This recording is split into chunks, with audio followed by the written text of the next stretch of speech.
Slide દેખાય છે માતાજી? હરે કૃષ્ણ. હા હા પ્રભુજી. ખૂબ સ્વાગત છે તમારા બધાનું ઇસ્કોન કુલાઈ તરફથી ભગવદ્ ગીતાના કોર્સમાં. મંગળાચરણની સાથે આજના અધ્યાયની શરૂઆત કરીશું. ઓમ અજ્ઞાનતિમિરાન્ધસ્ય જ્ઞાનાંજન શલાકયા ચક્ષુરુન્મિલિતમ યેન તસ્મૈ શ્રી ગુરુવે નમઃ. શ્રી ચૈતન્ય મનોભીષ્ટમ સ્થાપિતમ યેન ભૂતલે સ્વયં રૂપ કદા મह्यं દદાતિ સ્વપદાંતિકમ. વંદેહમ શ્રીગુરુ શ્રીયુતપદકમલમ શ્રીગુરુन् વૈષ્ણવાંશ્ચ શ્રીરૂપમ સાગરજાતમ સહગણ રઘુનાથાન્વિતમ તમ સજીવમ સાદ્વૈતમ સાવધૂતમ પરિજન સહિતમ શ્રી કૃષ્ણ ચૈતન્ય દેવમ શ્રી રાધાન કૃષ્ણ પાદાન સહગણ લલિતા શ્રી વિશાખાન્વિતાંશ્ચ. હે કૃષ્ણ કરુણા સિંધુ દીનબંધુ જગતપતે ગોપેશ ગોપિકા કાંત રાધાકાંત નમોસ્તુતે. તપ્ત કાંચન ગૌરાંગી શ્રી રાધે વૃંદાવનેશ્વરી વૃષભાનુસુતે દેવી પ્रणमामि हरिप्रिये. वाञ्छाकल्पतरुभ्यश्च कृपा सिन्धुभ्य एव च पतितानां पावनेभ्यो वैष्णवेभ्यो नमो नमः. नमो ओम विष्णुपादाय कृष्णपृष्ठाय भूतले श्रीमते भक्तिवेदांत स्वामिन् इति नामिने. नमस्ते सरस्वते देवे गौरवाणी प्रचारिणे निर्विशेष शून्यवादी पाश्चात्य देश तारिणे. जय श्री कृष्ण चैतन्य प्रभु नित्यानंद श्री अद्वैत गदाधर श्रीवासादि गौर भक्त वृंद. हरे कृष्ण कृष्ण कृष्ण हरे हरे हरे राम राम राम हरे हरे. हरे कृष्ण सर्वने. हरे कृष्ण प्रभुजी दंडवत प्रणाम प्रभुजी. दंडवत प्रणाम. હરે કૃષ્ણ પ્રભુજી ધન્યવાદ પ્રણામ. હરે કૃષ્ણ. આ અવાજ ઓળખી તો લાગ્યો મને. કોણ હતું? હરે કૃષ્ણ.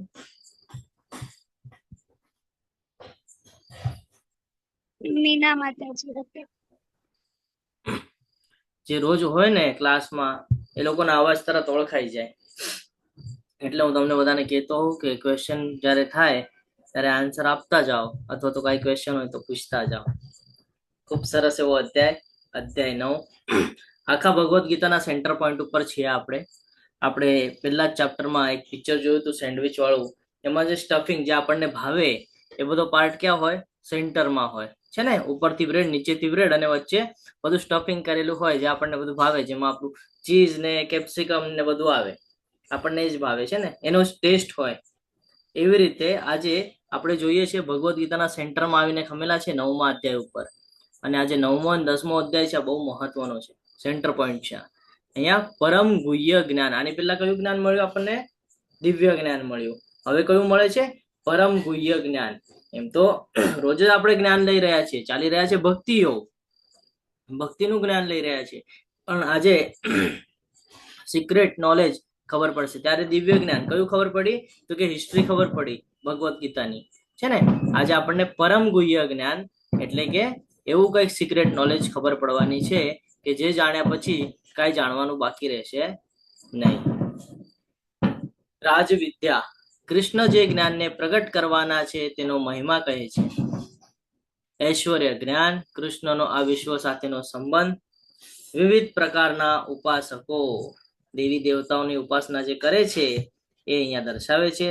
અને લાસ્ટમાં કૃષ્ણ ભક્તિનો મહિમા, કે જે ભગવાન કૃષ્ણની ભક્તિ કરે છે એને કેવી રીતે કૃષ્ણ ભગવાનનું ગોલોક વૃંદાવન પ્રાપ્ત થાય છે. ખૂબ સરસ એવું આજનું જ્ઞાન. નોટ પેન સાથે રાખજો, નોટ ડાઉન કરવા જેવું છે. શ્રી ભગવાન વાચ ઇદમ તુ તે ગુહ્યતમમ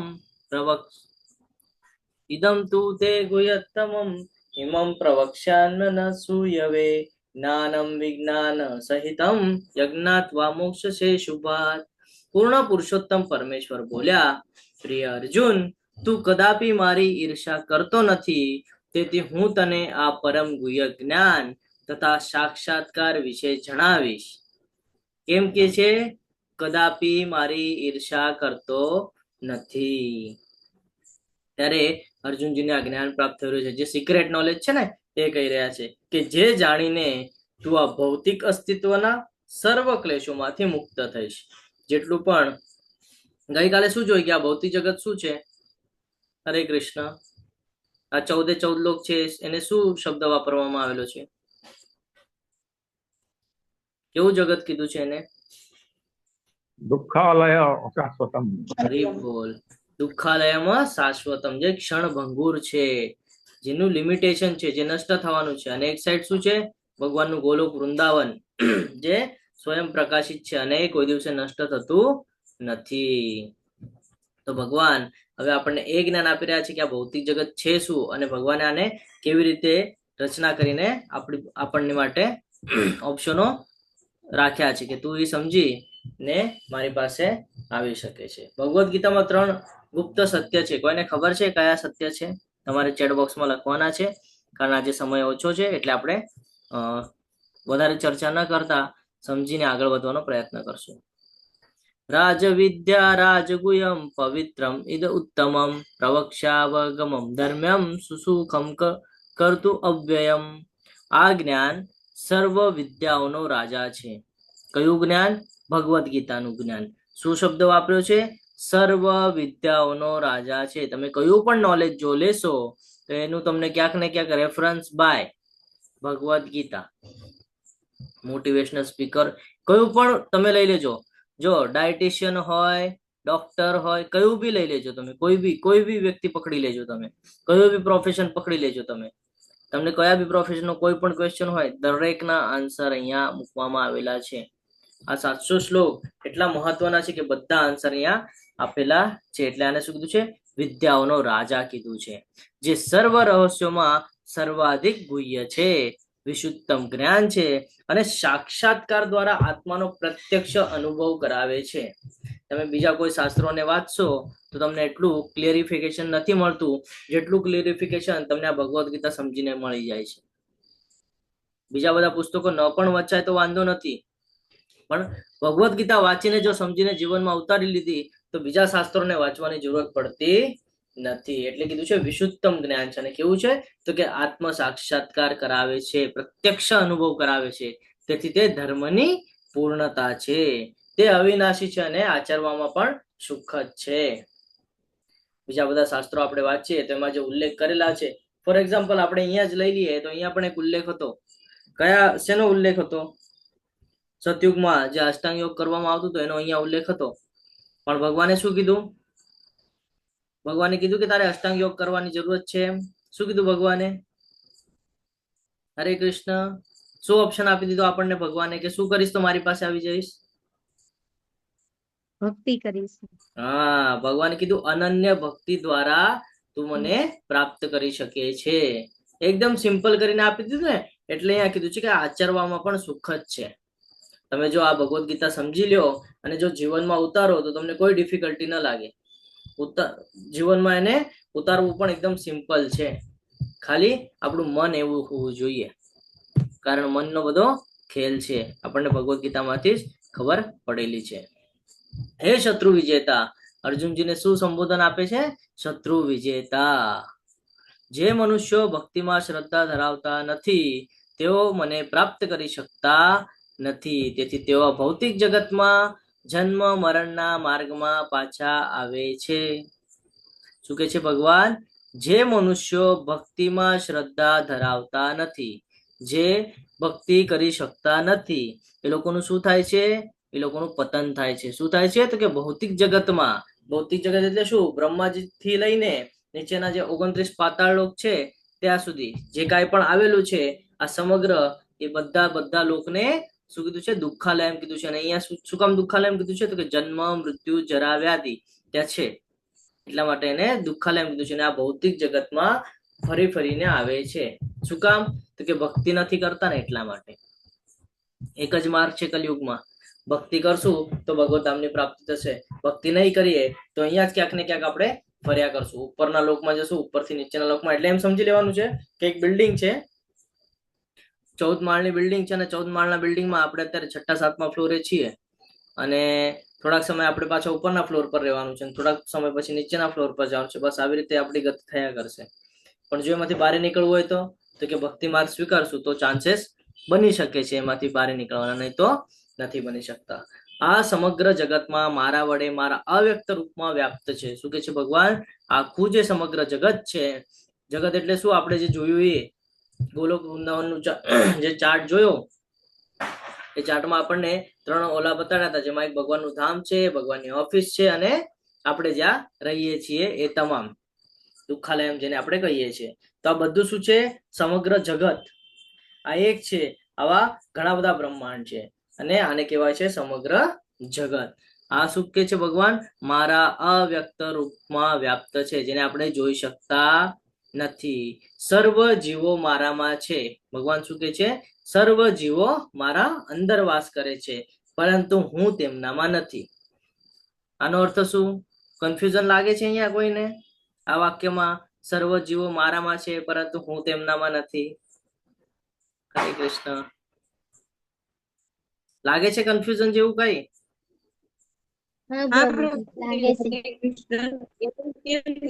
ભગવાન એવું કેમ કે છે કે સર્વ જીવો મારામાં છે છતાં હું એનામાં નથી એમ? આપણે એ જ સમજવાનું છે. જો આવી રીતે તમે કન્ફ્યુઝ થાવ ને તો તરત કહેવાનું કે પ્રભુ અહીંયા કન્ફ્યુઝન લાગે છે. બરાબર? તો અહીંયા શું કે છે કે સર્વ જીવો મારામાં છે. આપણે આને એક્ઝામ્પલ દ્વારા સમજવાનો પ્રયત્ન કરીએ. સમજી લ્યો, આપણે ગોલોક ચાર્ટ ઉપર જ ચર્ચા કરશું, પછી આપણે ભૌતિક જગતની ચર્ચા કરશું. ગોલોક ચાર્ટમાં એક વચ્ચેનો એક પોઈન્ટ હતો, એક વચ્ચેનો પાર્ટ હતો બ્લુ કલરનો. એ શું હતું? ભગવાનનું ઓફિસ હતું. ત્યાં અલગ અલગ બ્રહ્માંડના બધા લોકો ત્યાં મીટિંગ માટે આવે કે મારા બ્રહ્માંડમાં શું ચાલે છે, એના બ્રહ્માંડમાં શું ચાલે છે, ઓલાના બ્રહ્માંડમાં શું ચાલે છે કરીને મીટિંગ કરતા. પણ કોના હેઠળ મીટિંગ કરતા? કોઈક તો બોસ હશે ને, જ્યાં મીટિંગ અરેન્જ કરીને બધાને માર્ગદર્શન કરતું હશે. કોણ છે ખબર છે? ભગવાન શ્રી કૃષ્ણ. એના ઓફિસમાં આ તમામ બ્રહ્માંડના જેટલા પણ વિષ્ણુઓ છે બધા આવીને ત્યાં મીટિંગ કરી રહ્યા છે. બ્રહ્માજીને બોલાવે છે, બ્રહ્માજીની અલગ મીટિંગ લગાડેલી છે, મીટિંગ કરે છે. ઇનડાયરેક્ટલી શું થઈ રહ્યું છે? કોણ ચલાવી રહ્યું છે આ બધું? કોઈ એક મેન છે એ ચલાવે છે ને. જેવી રીતે આપણા દેશને પ્રધાનમંત્રી હોય, રાષ્ટ્રપતિ હોય, એ ચલાવતા હોય. પ્રધાનમંત્રી જે છે એ દરેક રાજ્યમાં એમ કે છે કે આ રાજ્ય પર હું હુકુમત કરીશ, ઓલા રાજ્ય પર હું હુકુમત કરીશ, કરે છે? જ્યાં ત્યાં ડિપાર્ટમેન્ટ આપી દીધા છે કે ફોર એક્ઝામ્પલ ગુજરાત હોય તો ગુજરાતના મુખ્યમંત્રી ગુજરાતનું જોશે, પંજાબના મુખ્યમંત્રી પંજાબનું જોશે, મહારાષ્ટ્રના મુખ્યમંત્રી મહારાષ્ટ્રનું જોશે, છે ને. આવી રીતે ડિવાઈડ કરીને આપી દીધું છે. પછી એ શું કરે? મીટિંગ બેસાડે કે ભાઈ તમારે ત્યાં શું ચાલુ છે, મને બધું કયો, લેખાજોખા આપો, બધો શું કરી રહ્યા છો. પણ ઇનડાયરેક્ટલી કોનું વર્ચસ્વ છે ત્યાં? પ્રધાનમંત્રીનું. સેમ એજ અહીંયા ધ્યાનમાં આપવાનું છે કે આ સમગ્ર બધું બ્રહ્માંડમાં બધું નિર્માણ કરીને આપ્યું છે ભગવાને. અલગ અલગ ડિપાર્ટમેન્ટ સોંપી દીધા છે કે ભાઈ બ્રહ્માજી 14 લોકનું નિર્માણ કરવાનું છે, શિવજી સંહાર કરવા મદદ કરવાની છે, બધાને વિષ્ણુજી પાલન કરવાનું કામ કરવાનું છે. બધું આપી દીધું છે. દેવી દેવતાઓને પણ બધાને સોંપી દીધું છે કે તમારે આ કરવાનું છે, તમારે આ કરવાનું છે. સૂર્યચંદ્રને કહી દીધું છે તમારે રોજ સવારે આવવાનું છે. રોજ સવારે સૂર્ય આવે જાય, રાતના ચંદ્ર આવે જાય, બધું નક્ષત્ર ગ્રહ બધું આપી દીધું છે. બધાને ડિપાર્ટમેન્ટ સોંપી દીધા છે.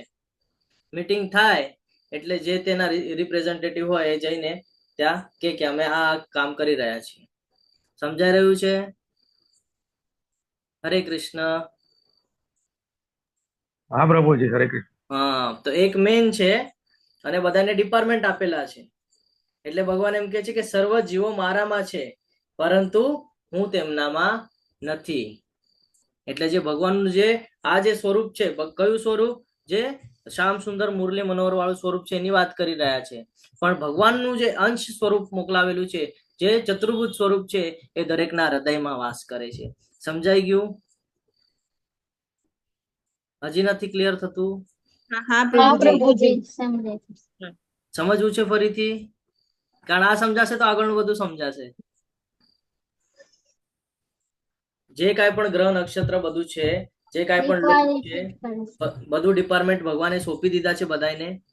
ફોર એક્ઝામ્પલ XYZ વ્યક્તિ, સમજી લો કોઈ એકાદું વ્યક્તિ છે એને મહારાષ્ટ્ર સોંપ્યું, એકાદું વ્યક્તિ છે એને ગુજરાત સોંપ્યું, એવી રીતે. પણ એ બંનેને પાછું જવું પડશે મીટિંગમાં. ક્યાં? તો કે બોસ પાસે. તો બોસ કોણ છે? ભગવાન શ્રી કૃષ્ણ. એટલે ભગવાન શ્રી કૃષ્ણ શું કે છે? સર્વ જીવો મારી અંદર છે, પરંતુ હું તેમનામાં નથી. કેમ નથી? કારણ કે બોસ છે ને, એટલા માટે. પણ અંશ સ્વરૂપે બધું અંદર મોકલાવેલું છે. ગર્ભોદક્ષાય વિષ્ણુ, શિરોદક્ષાય વિષ્ણુ. એટલે ભગવાન કહે છે કે આ બધું જે છે મારા અવ્યક્ત રૂપમાં વ્યાપ્ત છે. આપણે એને જોઈ શકતા નથી. એને જોવું હોય તો આપણને 11મા અધ્યાય પર આવવું પડે છે. જયારે 11મો અધ્યાય આપણે સમજીએ છીએ તો આપણને ભગવાનના વિરાટ સ્વરૂપના દર્શન થાય છે. તો આ જે ભગવાન કહે છે મારું જે સ્વરૂપ છે એ હું ત્યાં તમને વિરાટ સ્વરૂપમાં દર્શન કરાવી દઈશ. બરાબર? એટલે ભગવાન કહે છે આ સમગ્ર જગત મારા વડે મારા અવ્યક્ત રૂપમાં વ્યાપ્ત છે. સર્વ જીવો મારામાં છે, પરંતુ હું તેમનામાં નથી. તેમ છતાં મારા વડે ઉત્પન્ન બધી વસ્તુઓ મારામાં સ્થિત રહેતી નથી. મારા યોગ ઐશ્વર્યને જો કે હું સર્વ જીવોનો પાલન કરતા છું અને સર્વત્ર વ્યાપ્ત છું, છતાં હું આ જગતનો અંશ નથી, કારણ કે હું જ તો સર્જનનો મૂળ સ્ત્રોત્ર છું. છે ને? ભગવાન અહીંયા એ જ સમજાવી રહ્યા છે ફરીથી આપણને કે આ બધું મારા દ્વારા ઉત્પન્ન કરેલું છે ને?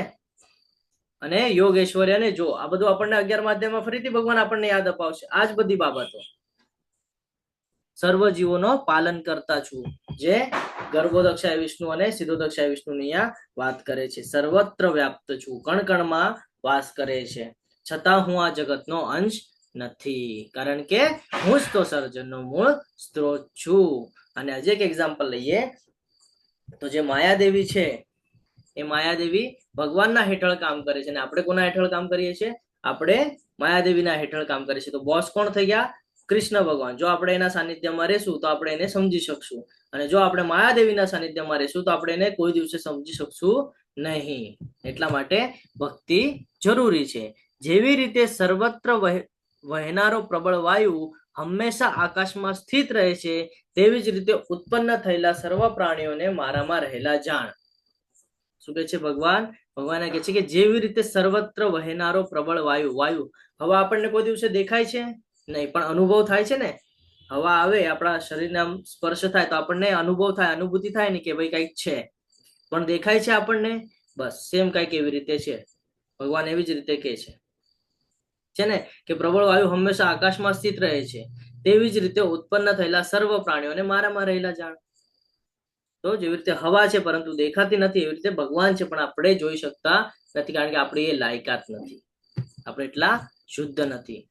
આગળ ભગવાન કહે છે, હે કુંતી પુત્ર, કલ્પના અંતે સમગ્ર ભૌતિક સર્જન મારી અંદર પ્રવેશે છે, અને અન્ય કલ્પના આરંભમાં હું તેમને મારી શક્તિથી પુનઃ ઉત્પન્ન કરું છું. અહીંયા જો આપણને પિક્ચર દેખાડેલું છે, એમના રૂપકૂપોમાંથી ઉત્પન્ન થાય છે. શ્વાસ જયારે છોડે ત્યારે ઉત્પન્ન થાય, શ્વાસ અંદર લે ત્યારે બધું નષ્ટ થાય છે. તો એની વાત કરી રહ્યા છે ભગવાન અહીંયા કે કલ્પના અંતે સમગ્ર ભૌતિક સર્જન મારી અંદર પ્રવેશે છે, અંદર જાય છે, અને અન્ય કલ્પનાના આરંભમાં હું તેમને મારી શક્તિથી પુનઃ ઉત્પન્ન કરું છું.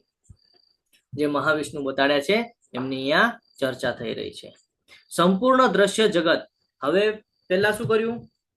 પેલા મહાવિષ્ણુ વિશે આપણને ખબર પડી ગઈ. હવે અંદર આવી ગયા આપણે. શેમાં? તો ગર્ભોદક્ષાય વિષ્ણુ. સંપૂર્ણ દ્રશ્ય જગત મારા આધીન છે, તે મારી ઈચ્છાથી વારંવાર આપમેળે જ પ્રગટ થયા કરે છે, અને મારી જ ઈચ્છાથી અંતે વિનષ્ટ થઈ જાય છે. આનો અર્થ શું? આપણે અહીંયા નિમિત્ત માત્ર છીએ. જે કાંઈ પણ થઈ રહ્યું છે, જે સમય ચાલી રહ્યો છે, બધું કોનાના આધીન છે? ભગવાન કહે છે સંપૂર્ણ જગત, સંપૂર્ણ દ્રશ્ય જગત, જે કાંઈ પણ આ જગત છે આ બધું મારા આધીન છે, મારા લીધે ટકેલું છે. કેવી રીતે? તો કે મારી ઈચ્છાથી વારંવાર આપમેળે પ્રગટ થાય છે, અને મારી જ ઈચ્છાથી અંતે નષ્ટ પણ થઈ જાય છે. એટલે જયારે આપણને અહંકાર આવે કે મારાથી આ થઈ ગયું, હું ખૂબ મહાન, કે હું ખૂબ કહીએ ને આપણને એવું થાય કે ભાઈ મારા જેવું કોઈ નહીં, તો હંમેશા આ શ્લોક યાદ રાખવાના છે કે અહીંયા આપણે નિમિત્ત માત્ર છે, બાકી બધું ભગવાનના મરજી પ્રમાણે થાય છે, અને એના જ મરજી પ્રમાણે બધું થવાનું છે. હવે આપણા ઉપર ડિપેન્ડ કરે છે કે આપણે એના દાસ બનવાનું છે કે આપણે ભૌતિક જગતમાં માયાદેવીના દાસ બનીને ફરવાનું છે. ડિપેન્ડ કરે છે. આ બધું જ્ઞાન આવ્યા પછી આપણે નિર્ણય લેવાનો છે. એટલે કે છે ભગવાન કે હે ધનંજય, આ સર્વ કર્મો મને બાંધી શકતા નથી. હું જાણે કે ઉદાસીન રહેલો હોઉં તેમ આ સર્વ ભૌતિક કર્મોથી સદૈવ વિરક્ત રહું છું. કેમ?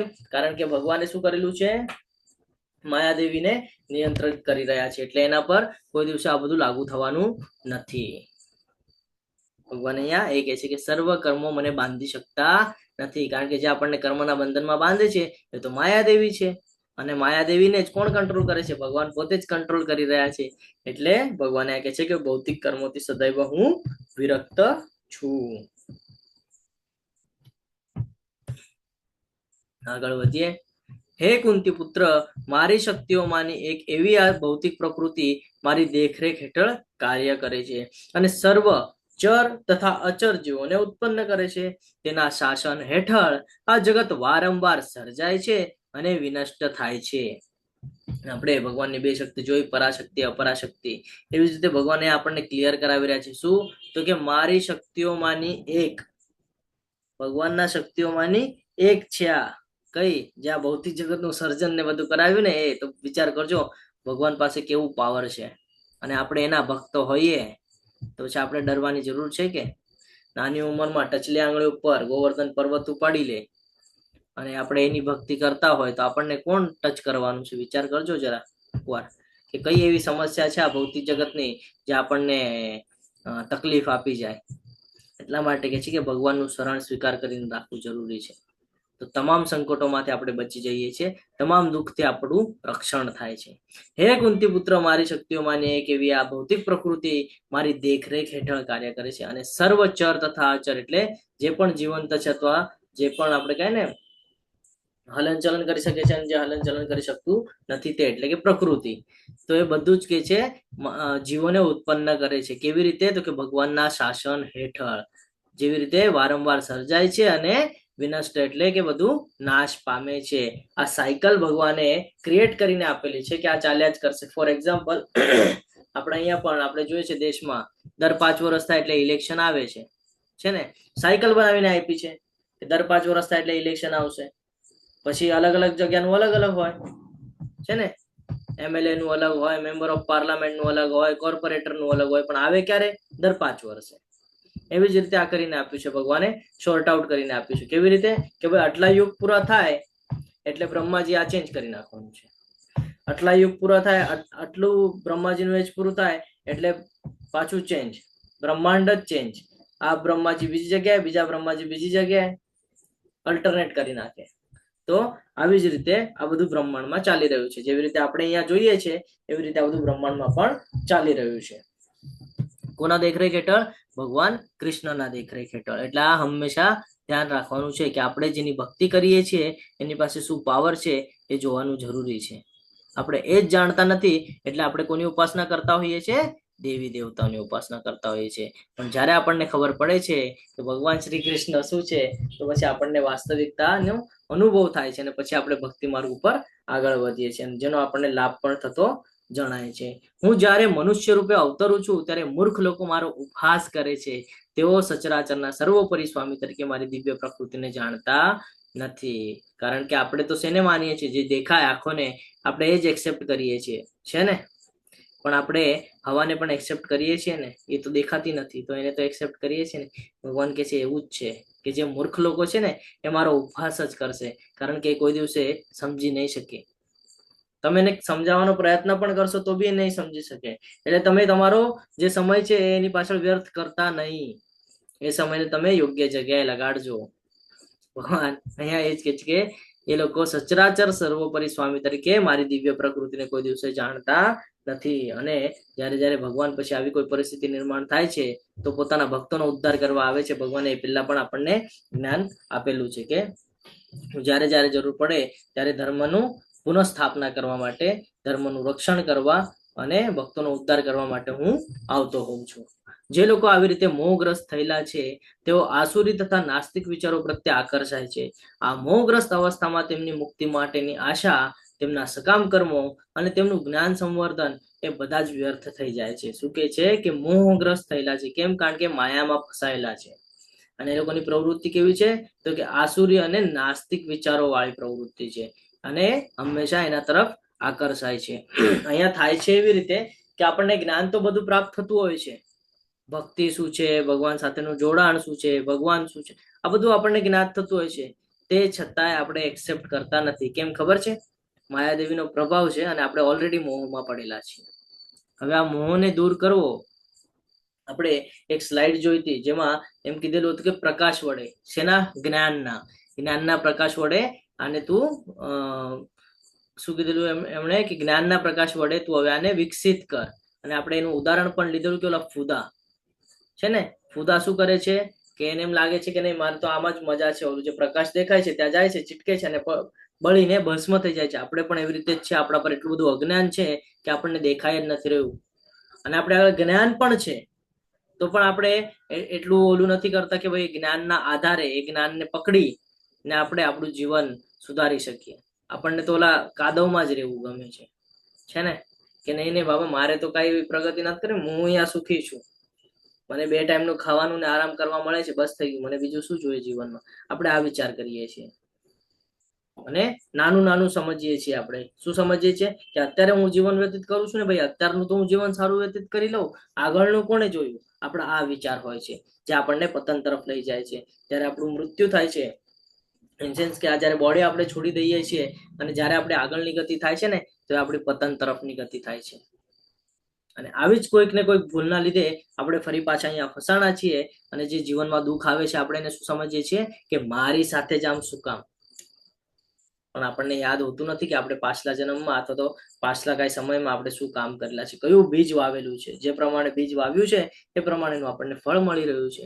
તો એ જ અહીંયા સમજવું જરૂરી છે કે આપણે કેટલું પણ મુક્તિ માટેની આશા રાખશું કે સકામ કર્મો પણ કરશું તો પણ એ કામ આવશે નહીં. શું કામ? કારણ કે આપણે મોહિત થયેલા છીએ.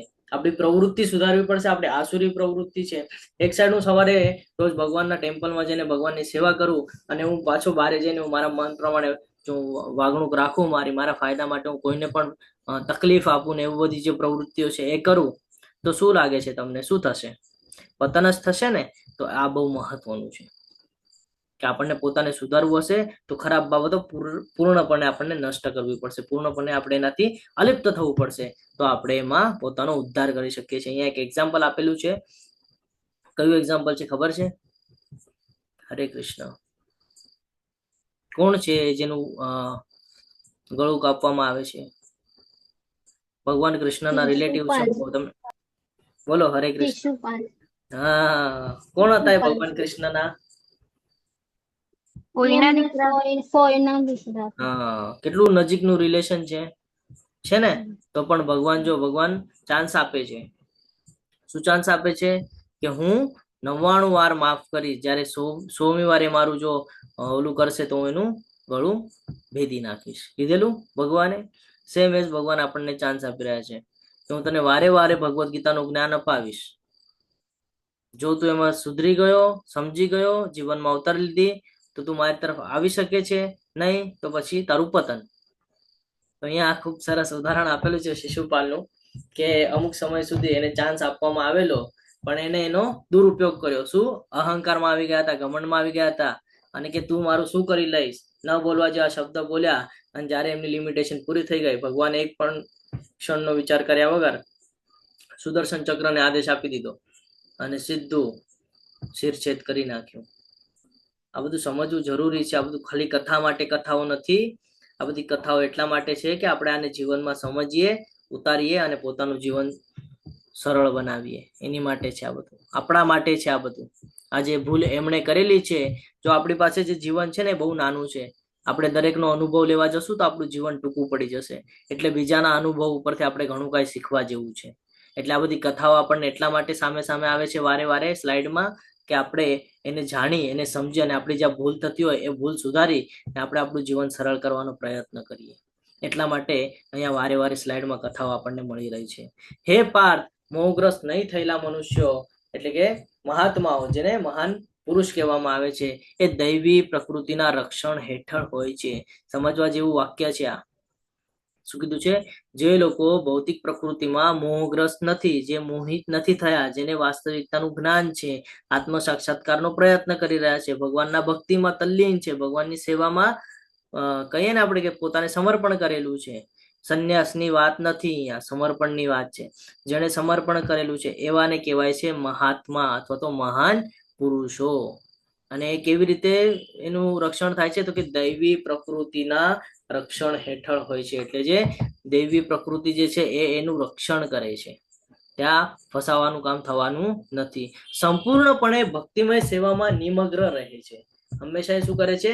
કેટલી પણ કઈ પણ સિચ્યુએશન આવી જાય પણ એ ભક્તિ છોડતો નથી, કારણ કે તેઓ મને જ આદિ તથા અવિનાશી પૂર્ણ પુરુષોત્તમ પરમેશ્વર તરીકે જાણે છે. એને ખબર છે કે મારા જીવનમાં જે કાંઈ પણ સમસ્યા આવવાની છે, કે જે કાંઈ પણ સુખ અથવા દુઃખ આવવાનું છે, બધું ટેમ્પરરી છે અને મારે એનાથી વિચલિત થવાનું નથી. મારે મારો ધ્યેય યાદ રાખવાનો છે કે મારો ધ્યેય શું છે? હું આ દલદલમાં ફસાઈ ગયો છું, મારે ગોલોક વૃંદાવન જવાનું છે, એની માટે મારે આ પ્રયત્ન કરવાનો છે. મારું નિયત કર્તવ્ય કર્મ મારે કરવાનું છે. શું છે નિયત કર્તવ્ય કર્મ? ભગવાનની અનન્ય ભક્તિ, જો પોતાનો ઉદ્ધાર કરવો હોય તો ભગવાન એ જ કહે છે કે એ મને આદિ તથા અવિનાશી પૂર્ણ પુરુષોત્તમ પરમેશ્વર તરીકે જાણે છે. મહામાયા અને યોગ માયા વચ્ચે શું તફાવત છે? હમણાં જ આપણે ચર્ચા કરી છે, તો બી તમે ચેટ બોક્સમાં લખજો. હે મહાત્મા, તે મહાત્માઓ મારા મહિમાનું નિત્ય કીર્તન કરતા, દ્રઢ સંકલ્પ પૂર્વક પ્રયાસ કરતા અને મને નમસ્કાર કરતા ભક્તિ ભાવે નિરંતર મને ભજે છે. અહીંયા ભગવાન કહે છે કોણ? તો કે જે મહાત્માઓને આત્મ સાક્ષાત્કાર થયો છે, જેને આ જ્ઞાન પ્રાપ્ત થયું છે કે મેં આ બધું સમગ્ર સૃષ્ટિનું સર્જન કેવી રીતે કર્યું છે અને અલગ અલગ જે ડિપાર્ટમેન્ટ આપ્યા છે એને પણ એ સમજી ગયા છે કે એ બધું ટેમ્પરરી છે. અને કેવી રીતે થાય છે? તો કે મારા દેખરેખ હેઠળ એ બધું થાય છે. એટલે કોઈ દિવસે પોતાને એનો કર્તા માનતો નથી.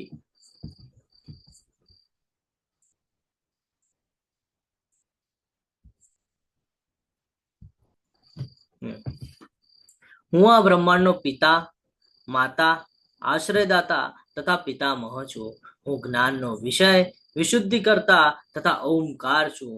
હું ઋગ્વેદ, સામવેદ તથા યજુર્વેદ પણ છું. ભગવાન હવે અહીંયા હાજી ક્લેરિફિકેશન આપે છે આપણને સમજવા માટે. શું કે છે કે ત્યાં બ્રહ્માંડ તો સમજી લીધું શું છે, પણ આ બ્રહ્માંડનો પિતા. કેમ પિતા કીધું છે? કોણ કહેશે? હરે કૃષ્ણ, હરે કૃષ્ણ. સૃષ્ટિનો સર્જનહાર છે. હા, હજી ભગવાને કીધેલું ને. શું કીધેલું ભગવાને? અહમ બીજ પિતા એવું કીધું હે ને? અહમ બીજ પ્રદપિતા. બરાબર. પ્રદપિતા. તો એટલા માટે અહીંયા પિતા કીધું છે, કારણ કે આપણે જયારે 3 વિષ્ણુને જોઈએ છે તો બરાબરથી ધ્યાનથી સમજજો. 3 વિષ્ણુ શું કર્મ કરી રહ્યા છે આપણા જીવનમાં? શું કરાવી રહ્યા છે આપણે આગળ? જ્ઞાન અપાવી રહ્યા છે. અને શું કરે છે? વારે વારે ચાન્સ આપે છે. એક પિતા જે કેવું વ્યક્તિત્વ હોય છે, જે કોઈ પણ પુત્રને હંમેશા પ્રતિષ્ઠિત બનાવવા માટે પ્રયત્ન કરે, યોગ્યતા અપાવવા માટે પ્રયત્ન કરે છે ને.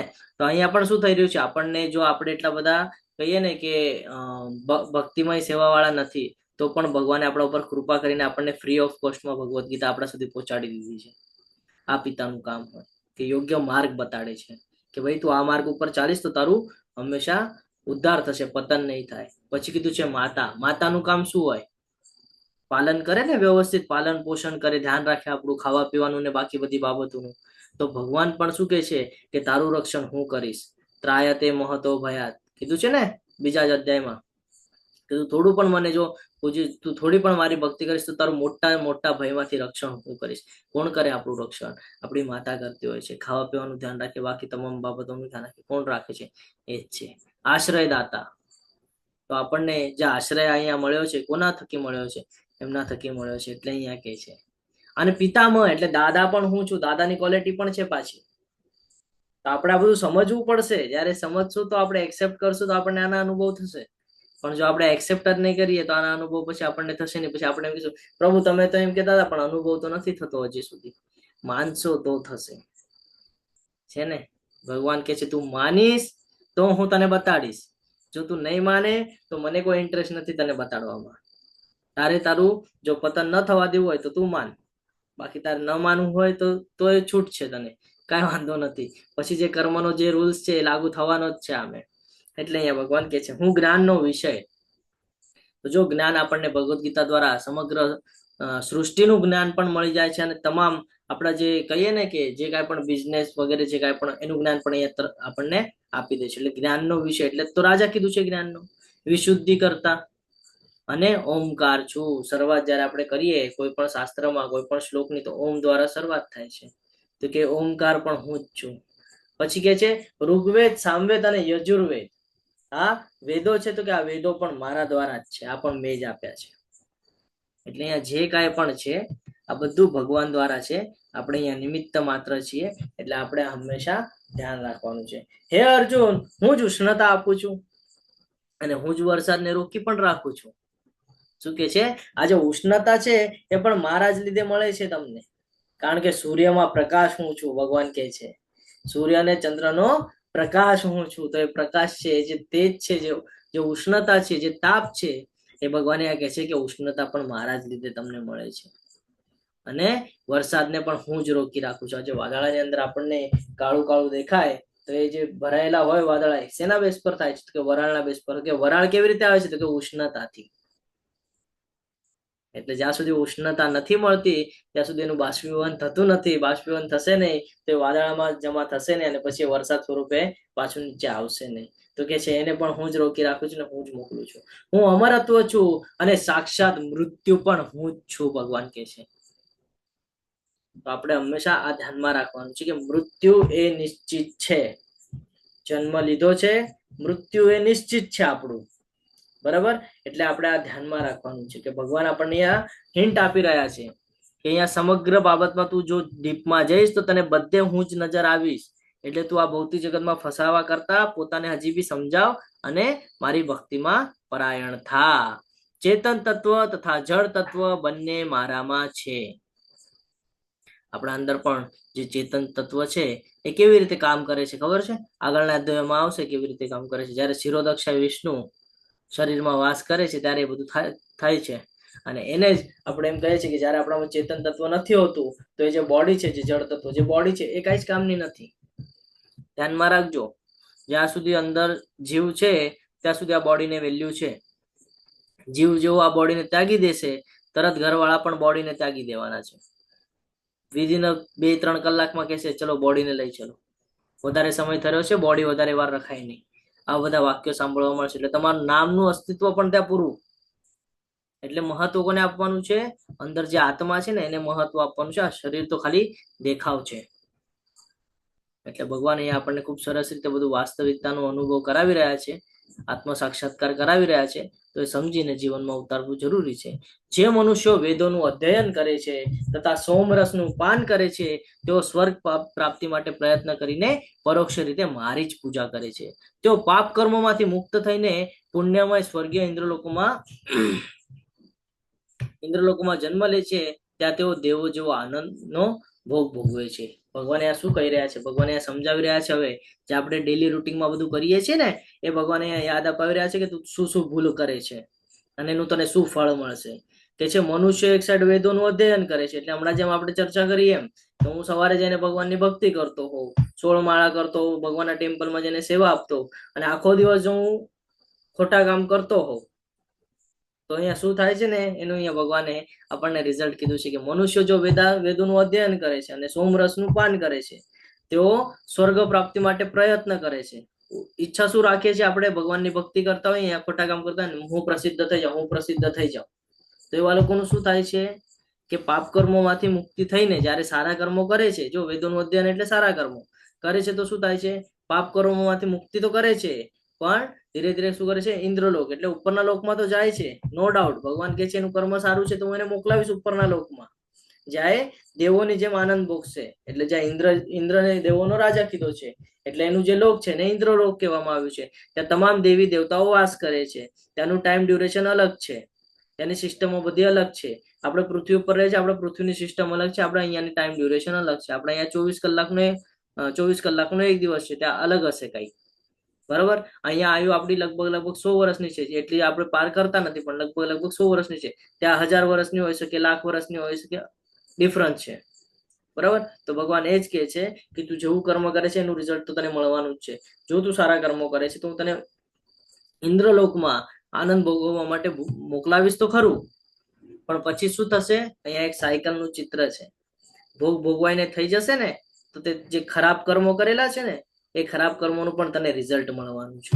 તો તું પાછો ક્યાં જઈશ? તો કે એ રીતે જયારે તેઓ વિશાળ સ્વર્ગીય ઇન્દ્રિય સુખ ભોગવી લેશે અને તેના પુણ્ય કર્મોના ફળ પૂરા થઈ જાય છે ત્યારે તેઓ ફરી પાછા મૃત્યુલોકમાં આવે છે. ઉપર તો જશું, નો ડાઉટ, 14 લોક છે, 14 લોકમાં ઉપર તો જશું, પણ પાછું જયારે ભોગ ભોગવીને થઈ જશે ફરી પાછા ક્યાં આવશું? નીચે મૃત્યુલોકમાં.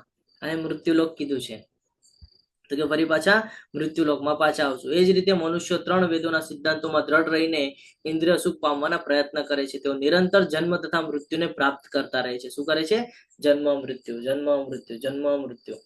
ફરક ખાલી એટલો છે કે આપણને માનવ જે જન્મ મળે છે એમાં આપણો ઉદ્ધાર થઈ શકે છે, બાકી બીજા જે જન્મ મળે છે એમાં ઉદ્ધાર થવાના ચાન્સીસ બહુ ઓછા હોય છે, કારણ કે માનવને બુદ્ધિ આપવામાં આવેલી છે. અને જ્યારે તમે ઉપરના ગ્રહમાં જાઓ છો તો ત્યાં પણ શું ડિફરન્સ વે થાય છે કે જેમ જેમ તમે ઉપર જાઓ છો એમ એમ તમારી ભક્તિ વધવાના ચાન્સ પણ વધી જાય છે અને પતન થવાના ચાન્સ પણ વધી જાય છે. આ ધ્યાનમાં રાખજો, કારણ કે જેટલું તમે ઉપર જશો, તમે કોઈ પણ બાબતમાં એક વાત ધ્યાનમાં રાખજો, ભૌતિક જગત હોય કે આધ્યાત્મિક જગત હોય, જ્યારે તમે આગળ વધશો ને તો આપણામાં માયાદેવીનો પ્રભાવ વધતો જાય છે અને આપણામાં અહંકાર આવવાનું સિચ્યુએશન ચાલુ થઈ જાય છે.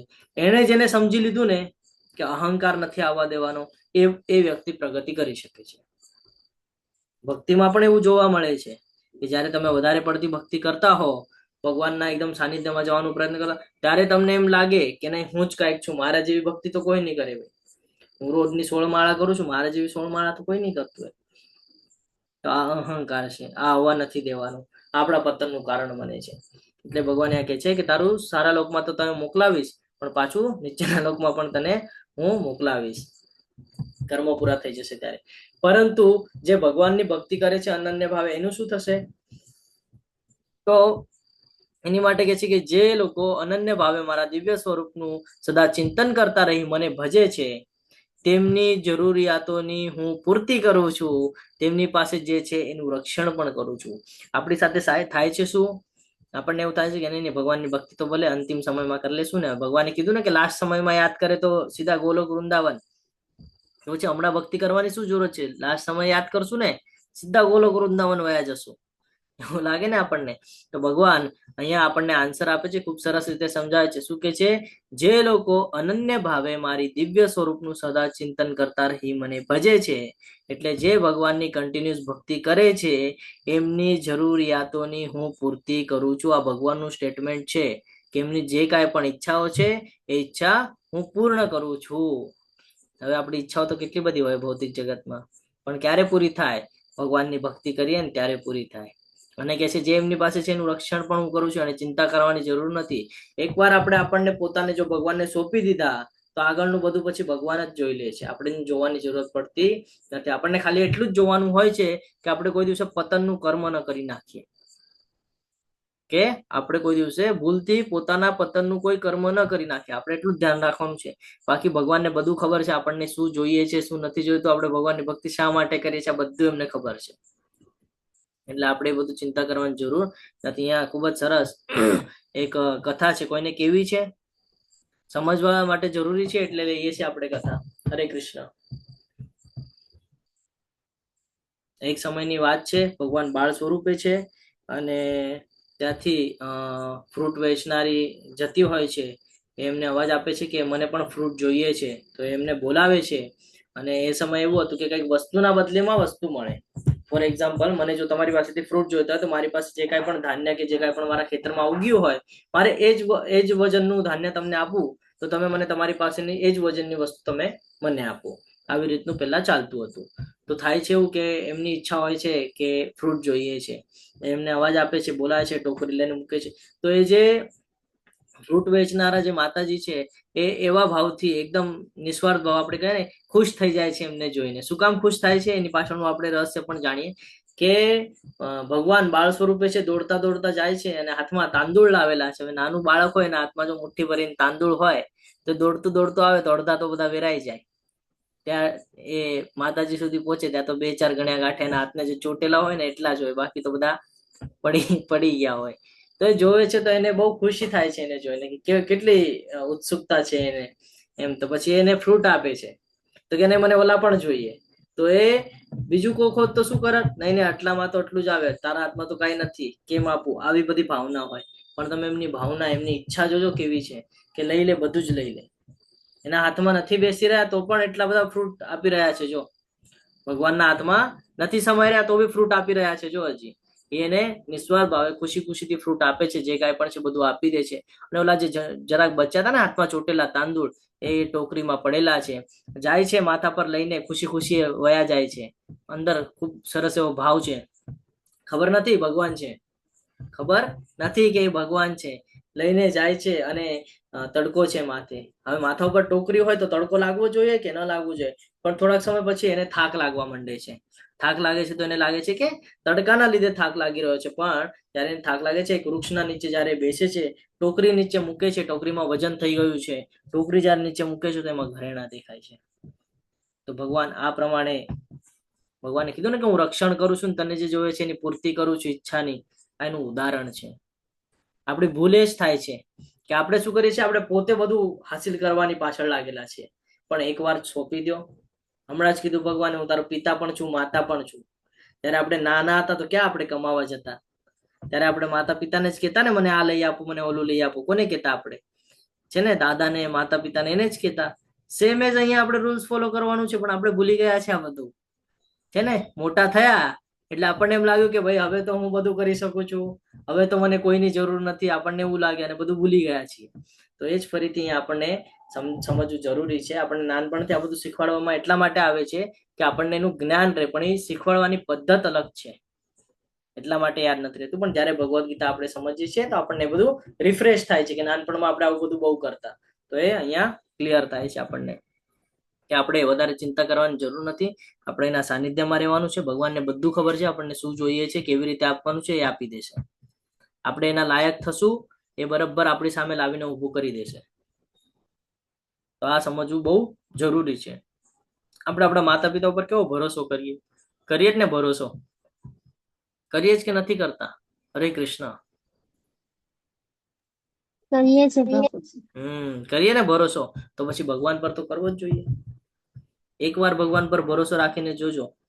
ભગવાને જે બી સ્ટેટમેન્ટ આપ્યા ને ભગવદ્ ગીતામાં, બધા 100% લાગુ થઈ જશે તમારા જીવનમાં. અને પછી તમે આવતા બેચમાં નહીં તો એના આવતા બેચમાં તમે તમારા અનુભવ કહેશો કે નહીં પ્રભુજી, મેં મારા જીવનમાં આ બધું અચીવ કરતા જોયું છે, વગર માગે મને બધું મળી રહ્યું છે. તમે એ કહેશો ક્યારે? જયારે તમે ભક્તિ માર્ગ ઉપર હશો. કેવી રીતે ભક્તિ કરી શકાય? હવે ઘણા બધાને એમ થાય કે મને તો નથી સમય મળતો, પ્રભુ સવારે ઉઠાતું નથી મારાથી, 16 માળામાં જોડાઈ નથી શકતો, મંગળા આરતીમાં જોડાઈ નથી શકતો, ડ્યુટી હોય છે, ઓફિસ હોય છે, સ્કૂલ હોય છે, કોલેજ હોય છે, નથી પોસિબલ થતું. ભગવાન શું કહે છે સાંભળજો. હવે ભગવાનને કાંઈ જ નથી જોઈતું, ખાલી 4 વસ્તુ. અને કોઈ પણ આ એક્સેપ્ટ કરી શકે છે. બધા પાસે 4 વસ્તુ હોય છે. 4 ને તો 4 માંથી એક વસ્તુ તો દરેક પાસે અવેલેબલ છે. શું કે છે ભગવાન? 9.26 સાથે લઈ જવાનું છે અને બહુ મહત્વનું છે, જીવન પરિવર્તન કરાવનારો આ શ્લોક છે. પત્રમ પુષ્પમ ફલમ તોયમ યો મે ભક્તા પ્રયચ્છતિ તદહમ ભક્તિ પ્રહુતામ અશ્રામી પ્રયતાત્મન. જો કોઈ મનુષ્ય પ્રેમ તથા ભક્તિપૂર્વક મને પર્ણ એટલે કે પાન, ફૂલ, ફળ કે જળ અર્પણ કરે છે તો હું તેનો સ્વીકાર કરું છું. ભગવાન કહે છે મને ગાડી નથી જોઈતી, કાંઈ નથી જોઈતું તમારી પાસેથી. તમે મોટા મોટા સોનાના ચાંદીના ને બધું લઈ આવી, મુકુટો લઈ આવીને મને આપો છો, મને એની જરૂરત નથી. સાંભળજો ભગવાન શું કે છે, મને એની જરૂરત નથી. તું ખાલી એક ફૂલ પણ, એક પાન પણ પ્રેમપૂર્વક જો મને અર્પણ કરી દઈશ ને, પણ કેવી રીતે? પ્રેમપૂર્વક, પ્રીતિપૂર્વક, તો હું તરત એનો સ્વીકાર કરી લઈશ. શું કે છે? તરત એનો સ્વીકાર કરીશ. ભગવાન માટે તો એ જ ઘરેણું છે કે તમે પ્રેમ ભાવ. ભગવાન ભાવના ભૂખ્યા છે. આપણે ભગવાનને કેવી રીતે આકર્ષિત કરતા હોય કે હું નારિયેળ ચડાવી દઈશ, હું પેંડા ચડાવી દઈશ, હું આ ચડાવી દઈશ, હું ઓલું ચડાવી દઈશ, ભગવાન મને અપાવી દો. આપણે ભગવાનની પાછળ એમ લાગી જતા હોય. પણ ભગવાન કહે છે મને આ બધું નથી જોઈતું, આ બધું હું જ તને આપું છું, અને તું ક્યાં મને આપે છે આ બધું? હું શું કરીશ આ બધું રાખીને? ભગવાન કહે છે અરે હું તો ભાવનો ભૂખ્યો છું, તો તું મને ભાવ પ્રેમપૂર્વક બધું મને અર્પણ કર. અર્પણ પણ શું કરવા કે છે? તો કે પાન, તુલસી દળ હોય ને, આમ પ્રેમથી આપણે જો આપણે કાંઈ ન હોય તો આપણે પાણી તો હોય જ છે, એ વગર તો આપણે જીવન વ્યતીત કરવાના નથી. તો ભગવાન કહે છે કાંઈ ન હોય ને તારી આગળ વાંધો નહીં, તું પાણી તો અર્પણ કરીને જો એકવાર મને પ્રેમથી. હું ન સ્વીકારું તો તું મને કહેજે. અને ઘણા બધા માટે આ એક ઓપોર્ચ્યુનિટી છે કે આપણે રોજ પાણી તો પીએ જ છે. ઓફિસમાં અને જ્યાં પણ આપણે જતા હોય તો આપણે આપણી સાથે પાણીની બોટલ સાથે લઈને જતા હોય છે. તો હવે કાલથી શરૂઆત કરી દેજો. શું ફરક અનુભવાય છે તમારે કહેવાનું છે મને 18મા દિવસે. આવતીકાલથી શું કરવાનું છે તમારે? ભગવાનને પાણી અર્પણ કરવાનું છે પ્રેમપૂર્વક. એમાં એક તુલસીનું દળ, તુલસી પત્ર એમાં નાખીને અર્પણ કરવાનું છે. જ્યારે તમે ઓફિસ કે તમારા કોઈ કામના માટે તમે નીકળો ત્યારે એ પાણી તમારે જે વોટર બોટલ જે તમે બોટલ લઈ જતા હો પાણીની, એમાં એને ટ્રાન્સફર કરી દેવાનું છે. અને આખો દિવસ જ્યારે તમે પાણી પીવામાં યુઝ કરો છો ત્યારે એ પાણી યુઝ કરજો.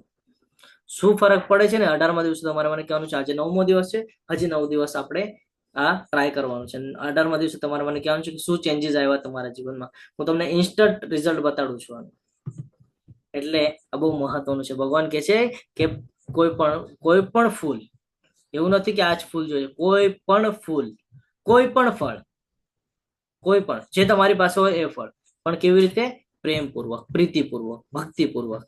જ્યારે તમે મને અર્પણ કરશો તો હું તરત એનો સ્વીકાર કરી લઉં છું. ભગવાનને મોટું મોટું બધું કાંઈ નથી જોઈતું. ભગવાન પ્રેમના ભૂખ્યા છે. ભગવાનને એનો ભક્ત અતિ પ્રિય છે. હે કુંતી પુત્ર, તું જે કઈ કરે છે, તું જે કઈ ખાય છે, તું જે કઈ અર્પિત કરે છે અથવા દાન આપે છે અને તે તપસ્યા કરે છે, એ સર્વ પણ મને સમર્પણ કર. શું કામ કીધું છે એમ? કોણ કહે છે? ભગવાને એમ શું કામ કીધું છે કે જે કાંઈ પણ કરે છે મને સમર્પણ કર? 3જો અધ્યાય. જો આપણે પોતે જો પોતા માટે બનાવશું તો પાપ ખાઈએ છે કીધેલું ને, પણ જો ભગવાનને અર્પણ કરીને કરશું તો બચી જશું. બની જશે.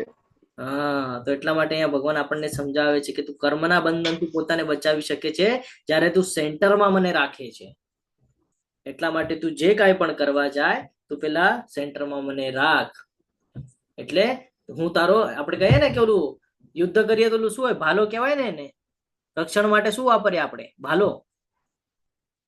આઈ થિંક ભાલો જ કહેવાય, મને એટલું ખબર નથી ને શું કહેવાય. ભાલો કહેવાય. તો ભગવાન કહે છે તું સેન્ટરમાં મને રાખી દે તો તને કોઈ જ અડચણ આવશે. ઢાલ કહેવાય પ્રભુજી, ઢાલ ઢાલ ઢાલ કહેવાય. હા, તો એને તું સેન્ટરમાં રાખી દે તો તને કોઈ દિવસે તકલીફ થવાની નથી. તો ભગવાન એમ કે છે કે તું જે કાંઈ પણ કરે ને તું પેલા મને સોંપી દે. અને જે કાંઈ પણ ખાય એ પણ તું મને સોંપી દે. જે કાંઈ પણ અર્પિત કરે તો દાન કરે, તું બધું મને સોંપી દે. તું ચિંતા નહીં કર, તને બધા કર્મના બંધનમાંથી હું બચાવી દઈશ. તું બધું મને સમર્પણ કર. અહીંયા ભગવાન ખૂબ સરસ રીતે સમજાવે છે. હું ન તો કોઈનો દ્વેષ કરું છું કે ન તો કોઈનો પક્ષપાત કરું છું. હું સર્વ પ્રત્યે સંભાવ યુક્ત છું. ભગવાન કહે છે બધા મારી માટે સમાન છે. કોઈ ઉચ્ચ નહીં, કોઈ નીચ નહીં, કોઈ સાથે પક્ષપાત નથી, કોઈ સાથે દ્વેષ પણ નથી. પરંતુ હવે આ પરંતુ પછીનું વાક્ય બહુ મહત્વનું છે. જે મનુષ્ય ભક્તિ ભાવે મારી સેવા કરે છે તે મારો મિત્ર છે, મારામાં અવસ્થિત હોય છે અને હું પણ તેનો મિત્ર છું. ભગવાન ઓપોર્ચ્યુનિટી આપી રહ્યા છે. ભગવાન શું કહે છે? હું કોઈનો દ્વેષ નથી કરતો, કોઈનો પક્ષપાત પણ નથી કરતો. બધાને સમભાવયુક્ત, બધા મારી માટે સમાન છે. પણ એક કેટેગરી ભગવાને હજી આપી. કઈ? તો કે જે મનુષ્ય મારી ભક્તિ ભાવે સેવા કરે છે એ મારો ફ્રેન્ડ છે અને હું પણ એનો ફ્રેન્ડ છું. હવે તમે વિચાર કરો, જીવનમાં મિત્ર કોને કહેવાય ખબર છે? જે યોગ્ય રસ્તો બતાડે ને એને મિત્ર કહેવાય. જે આપણી પરિસ્થિતિ સુધારે ને એને મિત્ર કહેવાય. હવે જ્યારે ભગવાન અહીંયા કહે છે કે જો તું મારી ભક્તિ ભાવે સેવા કરે છે તો તું મારો મિત્ર છે. હવે એવી શક્તિ જો તમારી સાથે મિત્ર હોય કે જેણે બ્રહ્માંડનું નિર્માણ કરેલું છે, તો આ બ્રહ્માંડની કઈ તાકાત છે જે તમને તકલીફ આપી શકે? વિચાર કર્યો છે કોઈ દી? જેના દ્વારા બ્રહ્માંડનું સર્જન થયું છે એ તમારા મિત્ર તરીકે છે. તો હવે આ જે કઈ બ્રહ્માંડમાં છે એ બધું તો એના સાનિધ્યમાં જ છે. તો તમને કઈ એવી તકલીફ આવી શકે? કયો મને, આવી શકે? આ બધું સમજવું જરૂરી છે જીવનમાં. જયારે ઉતારશો ને તો એક એક અનુભવ થશે તમને. ભગવાન કહે છે તો એ મારા મિત્ર છે અને હું પણ તેનો મિત્ર છું. હવે ભગવાન કૃષ્ણ જેના ફ્રેન્ડ હોય એને તો જીવનમાં કઈ ચિંતા કરવાની જરૂરત ન હોય. એની ગાડી તો ભગવાન સ્વયં હાકે છે. એટલે અહીંયા સમજવા જેવું છે કૃષ્ણ બધા માટે સમાન કેવી રીતે હોઈ શકે છે ને. અત્યંત ઘૃણાસ્પદ કર્મ કરનાર કોઈ મનુષ્ય જો ભક્તિભાવે મારી સેવામાં પરોવાયેલો રહે છે તો તેને સાધુ માનવું જોઈએ, કારણ કે તે પોતાના નિશ્ચયમાં યોગ્ય રીતે સ્થિત થયેલો છે.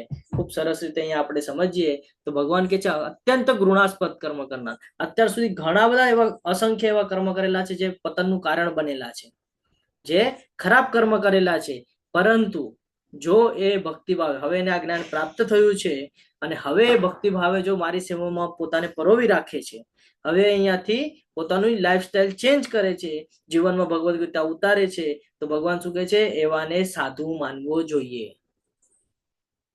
જો જે સંન્યાસી હોય છે એને પણ આપણે શું શું સમજીએ છીએ કે પહેલા તો એ પણ સાદું જીવન વ્યતીત કરતા હતા, જેમ આપણે નોર્મલ કરી રહ્યા છીએ એમ.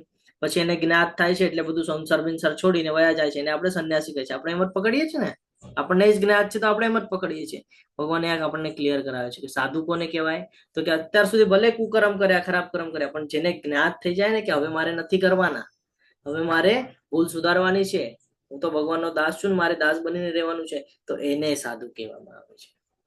આપણે છે ને બધું ઉલટું સમજવા માંડ્યા છીએ એટલે આપણને પ્રોબ્લેમ થાય છે. અને પછી એ જ આપણે આપણા આગળની પેઢીને કહે છે ને એના આગળની પેઢીને કહે છે. તમે આપણે એમ કહીએ ને કે મેં સામેવાળાને કીધું આમ ધાણા લાવજો અને સામેવાળો કોથમરી લઈ આવ્યો, એવી રીતે બધું ચેન્જીસ થતું જાય છે પોતાના મન પ્રમાણે. એટલા માટે Bhagavad Gita as it is શું કામ? એટલા માટે કે આવી રીતે અલગ માર્ગ પર જવાના ચાન્સીસ વધી જાય છે, એટલે Bhagavad Gita as it is. તો ભગવાન કહે છે કે અત્યંત ઘૃણાસ્પદ કર્મ કર્યું હોય, પરંતુ જો મનુષ્ય ભક્તિભાવે મારી સેવામાં પરોવાયેલો રહે છે તો એ સાધુ છે. કેમ સાધુ છે? તો એને હવે નિશ્ચય યોગ્ય રીતે સ્થિત થયેલો છે. શેમાં નિશ્ચય કરેલો છે એને? કે હવે મારે ખરાબ કર્મ કરવા નથી અને મારે પોતાને સુધારવું છે. શું કોઈ વ્યક્તિ પવિત્ર નામના જપની શક્તિ પર પાપી કાર્યો કરી શકે છે? શું લાગે છે તમને? હરે કૃષ્ણ. મારી પાસે જપની શક્તિ હોય, હું જો રોજ સવારે 16 માળા કરતો હોઉં અને આખો દિવસ જો હું ખરાબ કામ કરું તો એ ચાલે? ના ચાલે પ્રભુજી. ના ચાલે. શું કામ ખબર છે? શું કામ ના ચાલે? ચાલે પ્રભુજી. શું કામ ના ચાલે? કોણ કહેશે રીઝન?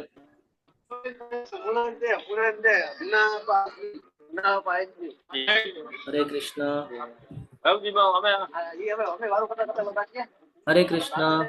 માતાજી મ્યુટ કરજો, મને નથી ખબર પડી રહી કોનો અવાજ છે. અવાજ આવે છે મારો ક્લિયર? હરે કૃષ્ણ.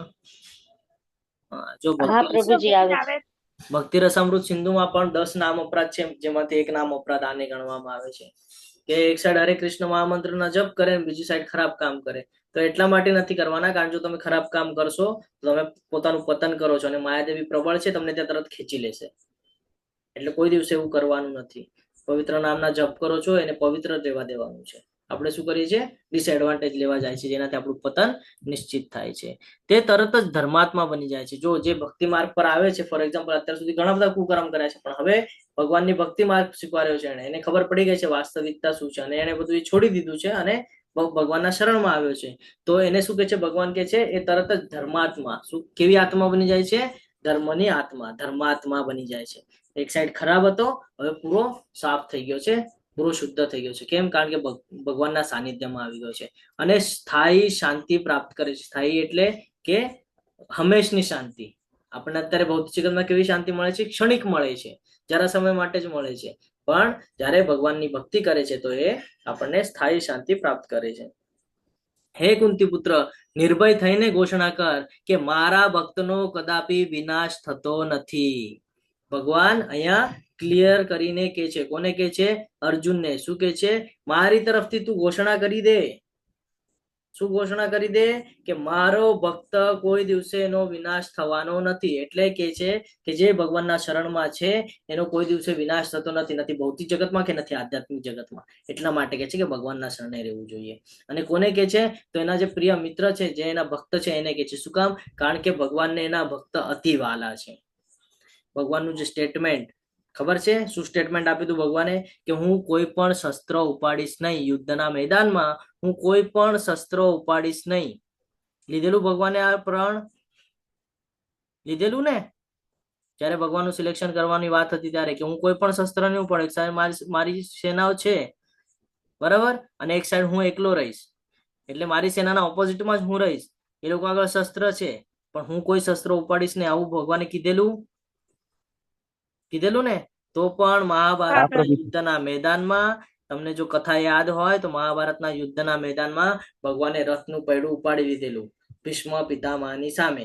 જ્યારે કે ભગવાનનું સ્ટેટમેન્ટ હતું કે હું કોઈ પણ અસ્ત્ર શસ્ત્ર ઉપાડીશ નહીં.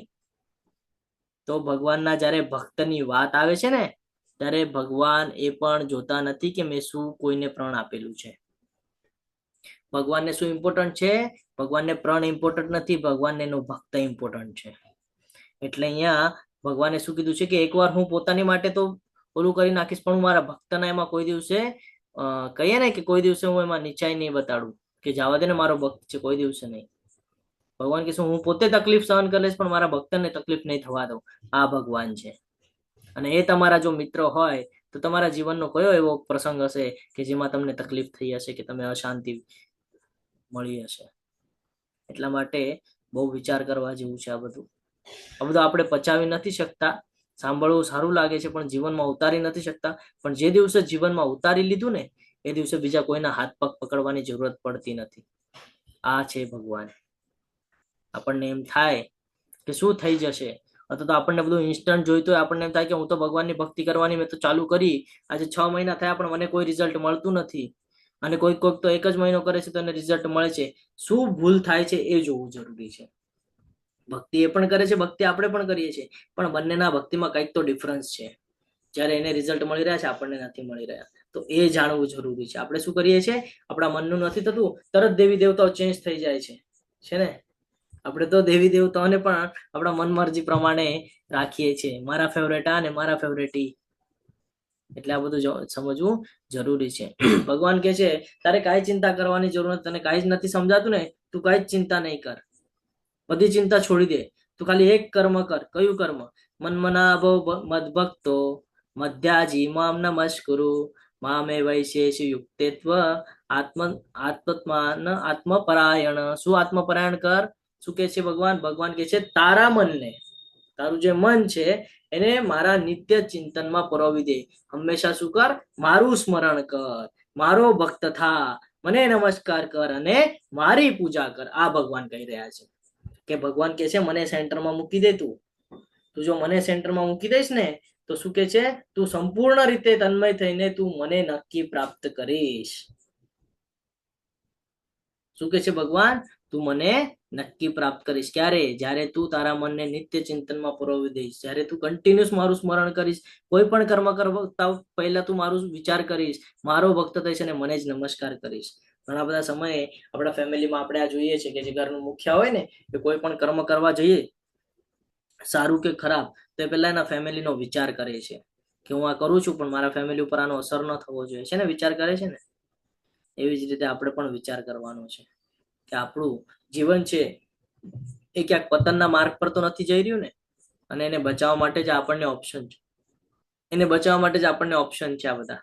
કે ન કાંઈ સમજાય તો ચિંતા કરવાની જરૂર નથી, ભગવાનનું શરણ સ્વીકાર કરી લેવાનું છે. ભગવાનના શરણે જશું, ભગવાનના ભક્ત થશું, ભગવાનને નમસ્કાર કરશું, ભગવાનની જ પૂજા કરશું ને તો સીધું બધું ભગવાન જોઈ લે છે. આપણે કાંઈ જોવાની જરૂરત પડતી નથી. કાંઈ જોવાની એટલે કે આપણા ઉપર કોઈ સંકટ પણ આવે છે, જો એવું નથી કે સંકટ નહીં આવે, સંકટ આવશે, કારણ ભગવાન આપણને ચેક પણ કરતા હોય છે. તો સંકટ આવશે પણ એમાંથી નીકળવાનો હલ પણ એ પોતે જ તૈયાર કરી આપે છે આપણને, અને આપણને કંઈક તો શીખવવા માટે આવે છે, કારણ કે આપણાથી કંઈક ને કંઈક ભૂલ થતી હોય છે. તો અહીંયા સુધી તમને સમજાણું છે? હરે કૃષ્ણ. આ સાથે આપણો આજનો અધ્યાય અહીંયા પૂર્ણ છે. તમે બધાએ ખૂબ શાંતિપૂર્વક મને સાંભળ્યું, તમારા બધાનો ખૂબ ખૂબ આભારી છું. વાંછા કલ્પતરુભ્યશ્ચ કૃપા સિંધુભ્ય એવ ચ પતિતાનાં પાવનેભ્યો વૈષ્ણવેભ્યો નમો નમઃ. અનંત કોટી વૈષ્ણવ વૃંદ કી જય, ભગવદ ગીતા કી જય, શ્રીલ પ્રભુપાદ કી જય, સદગુરુદેવ કી જય. હરે કૃષ્ણ હરે કૃષ્ણ હરે કૃષ્ણ કૃષ્ણ હરે હરે, હરે રામ હરે રામ, રામ રામ રામ રામ રામ રામ હરે હરે. હરે કૃષ્ણ સર્વને.